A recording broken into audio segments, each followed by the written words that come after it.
Welcome to VTV prime. అంతకన్నా ఘనుడు ఆచంట మల్లన్న అన్నట్టుగా, లేకపోతే నవ్విపోదురుగాక నాకేంటి అన్నట్టుగా టీడీపీలో వాళ్ళ వ్యవహార శైలి అనేటువంటిది చాలా విచిత్రంగా ఉంటుంది. సరే, చాలా రకాల ఇవి చూస్తున్నాం మనం. కూటమి ప్రభుత్వం వచ్చిన దగ్గర నుంచి రూపాయికి కాదు అసలు ఫ్రీగా భూములు ఇచ్చేస్తా అయితే ఏంటి అని లోకేష్ గారు అంటాం కానీ, లేకపోతే ఇప్పుడు ఎంపీ భరత్ గారు మాట్లాడుతున్నారు. ఆయన ఏంటి బీచ్లో బార్లు పెడితే తప్పేంటి అని చెప్పేసి ఆయన అంటున్నారు. మనం ఏమైనా ప్రొహిబిషన్లో ఉన్నామా అని చెప్పేసి. సో ఇలా రకరకాలుగా, అంటే చంద్రబాబు నాయుడు గారు కూడా వీళ్ళందరినీ ఎంకరేజ్ చేస్తూ ఉంటారు. ఆయన ఏంటంటే టూరిజం అను, లేకపోతే ఇంకోటో ఈ రిసార్ట్స్ కడదామను, లేకపోతే ఈజ్ ఆఫ్ డూయింగ్ బిజినెస్ అని ఇటువంటిది కొత్తగా చెప్తూ ఉంటారు. సో దాని ముసుగులో ఇవన్నీ చేస్తూ ఉంటారు అనమాట. కొంతమంది పర్యావరణవేత్తలు కూడా ఇప్పుడు మాట్లాడుతున్నారు. ఈజ్ ఆఫ్ డూయింగ్ బిజినెస్ అనేటువంటిది పర్యావరణాన్ని ధ్వంసం చేయడానికి లైసెన్స్ ఏం కాదు అనేటువంటిది కూడా ఇప్పుడు ఒక చర్చ జరుగుతుంది. సో ఇప్పుడు మనం మాట్లాడుతున్న టాపిక్ ఏంటంటే పుట్టా మహేష్ యాదవ్. ఈయన గురించి మీరు కొంతకాలం క్రితం వినే ఉంటారు. ఒక ఫామ్ హౌస్లో, హైదరాబాద్లో ఉన్న ఒక ఫామ్ హౌస్లో, రిసార్ట్లో ఈయన డ్రగ్స్ తీసుకుంటూ పట్టుబడినటువంటి విషయం. అలాగే మరి ఇప్పుడు ఈయన చాలా యథేచ్ఛగా బయట తిరుగుతున్నారు. అది ఎలాగా అనేటువంటిది $1 మిలియన్ క్వశ్చన్. ఇదే మరి ఎక్కడైనా చిన్న గంజాయి తాగుతూ ఎవడైనా పట్టుబడినా, లేకపోతే ఇంకోటి చేసినా, లేకపోతే ఇప్పుడు రౌడీ షీటర్ అని ముద్రేసి పాపం, అంటే అతను రౌడీ షీటర్ అయి ఉండొచ్చు కూడా, సాయికృష్ణ అనే అతను ఎలాగా అత్యంత పాశవికంగా ఎలా చంపారో, అసలు బాడీ కూడా దొరకకుండా అది కస్టడీ డెత్ అనేటువంటిది కూడా రిమాండ్ రిపోర్ట్లో ఆల్రెడీ డిక్లేర్ అయింది.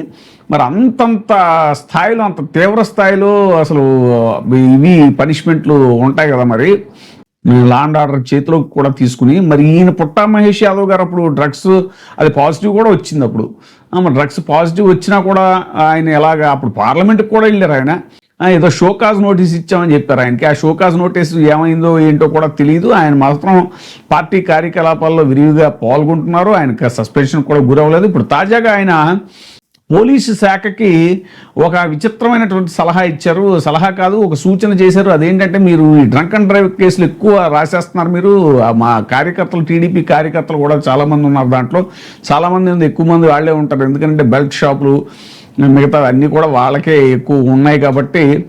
సో మరి ఆ బాధితులు అదే అంటే డ్రంక్ అండ్ డ్రైవ్ కేసులు రాయటం వల్ల వాళ్ళు బాధితులు అడిగారా, లేకపోతే ఈ ఎవరైతే ఈ బెల్ట్ షాప్లో వాళ్ళు మెయింటైన్ చేస్తున్నారో వాళ్ళు అడిగారా అనేటువంటి క్లారిటీ రావాలి మనకి. కాకపోతే ఆయన చెప్తుంది ఏంటంటే, మాకు చాలా ఇవి వస్తున్నాయి, ప్రెషర్స్ వస్తున్నాయి, మీరు అలా ఎక్కువగా రాసేస్తే అలాగే డ్రంక్ అండ్ డ్రైవ్ కేసులు అయ్యేదేనంటే ఆయన చెప్తున్నారు.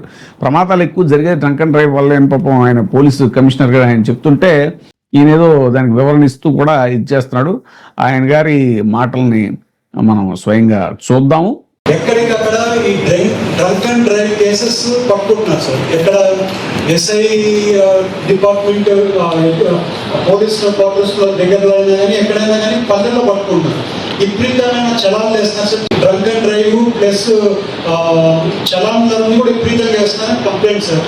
దాన్ని ఎట్లా కొంచెం అది నెగిటివ్గా వస్తుంది సార్. అది కూడా కొంచెం కరెక్షన్ చేయాల్సి ఉంటుంది సార్ పోలీస్ డిపార్ట్మెంట్లో. ఆ పల్లెల్లో డ్రంక్ అండ్ డ్రైవ్ చేసేస్తున్నారు, అతనికి పెనాల్టీ వేస్తున్నారు. ఎవరు స్మాల్ ఫెలో ఉన్నాడు, పెనాల్టీ వేస్తున్నారు. విపరీతంగా ప్రాబ్లమ్స్ వస్తున్నాయి సార్. అది ప్రాబ్లం ఏమవుతుందంటే సార్, పొలిటికల్గా ఇష్యూస్ అయిపోతుంది మాకు. సో కొంచెమైనా కానీ సో ఏదేమైనా సరే, మరి ఇలాగా ప్రతిదీ కూడా సమర్థించుకునేటువంటి పనులు ఏంటో అర్థం కావట్లేదు. తర్వాత ఇది మన ఆయన ఎంపీ భరత్ గారు చెప్పినట్టు బీచ్ బార్ల గురించి మనం ఆల్రెడీ మాట్లాడుకున్నాం. అసలు బీచ్లో బార్లు ఏంటో, ఎంత పర్యావరణం ఎంత ధ్వంసం అవుతుంది అక్కడ. అది కాక ఫ్యామిలీ టూరిజం బీచ్లు అంటే ఖచ్చితంగా. మరి ఇప్పుడు ఈ మందుబాబులను అక్కడ ఎంకరేజ్ చేస్తే ఆ ఫ్యామిలీస్ ఎంత సఫర్ అవుతారు వాళ్ళు. తర్వాత అనేక రకమైనటువంటి పర్యావరణ సమస్యలు వస్తాయి. లిటరింగ్ జరుగుతుంది అక్కడ. అడ్డమైన తినవో, లేకపోతే ప్లాస్టిక్ బాటిల్స్ ఇంకోటి పడేస్తారు. అవన్నీ కూడా వాళ్ళ అక్కడ తప్పతాగి అక్కడ ఏదైనా లేడీస్ మీద అఘాయిత్యం చేసినా కూడా కంట్రోల్ ఉండదు. ఇప్పటికే చూస్తున్నాం మనం. ఇది గుడి పక్కన బడి పక్కన కూడా బార్లు పెట్టేసి బెల్ట్ షాపులు పెట్టేయటం వల్ల లేడీస్ ఎంత సఫర్ అవుతున్నారో, మహిళల మీద ఎన్ని దాడులు జరుగుతున్నాయి, అకృత్యాలు జరుగుతున్నాయి మనం చూస్తూనే ఉన్నాం. ఒక అమ్మాయి తప్పిపోయింది, మన జ్ఞానేశ్వరి అనే అమ్మాయి పిఠాపురం నియోజకవర్గం కిందకు వస్తుంది. అది కాకినాడ దగ్గరలో. మరి అదంతా పవన్ కళ్యాణ్ గారు డిప్యూటీ సీఎం గారు ఇలాక మరి ఇప్పటిదాకా అమ్మాయి ట్రేస్ అవ్వలేదు. మరి ఏం జరిగిందో, అనేక మైనర్ బాలికల మీద అత్యాచారాలు జరుగుతున్నాయి.